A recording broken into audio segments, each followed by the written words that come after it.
দুরাকাত নফল নামাজের মূল্য।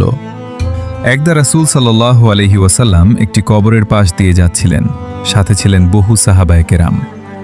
পথিমধ্যে নবীজি সাল্লাল্লাহু আলাইহি ওয়াসাল্লাম তাদের উদ্দেশ্য করে বললেন, দেখো, আজ তোমরা দুরাকাত নামাজ খুব স্বল্প সময়ই পড়ে ফেলতে পারো এবং একে তোমরা হয়তো খুবই নগণ্য মনে করো, কিন্তু আমাদের পাশে এই কবরে যে ব্যক্তি শায়িত, তার নিকট দুরাকাত নামাজের মূল্য পুরো দুনিয়া ও তার মধ্যবর্তী সব কিছু থেকেও বেশি। কারণ সে এখানে শুয়ে শুয়ে শুধু আফসোস ও অনুতাপ করছে, হায়, যদি জীবনে আরও 2 মিনিট সময় বেশি পেতাম আর এর মাঝে আরও দুরাকাত নামাজ পড়ে নিতাম, তবে আজ কতই না লাভবান হতাম।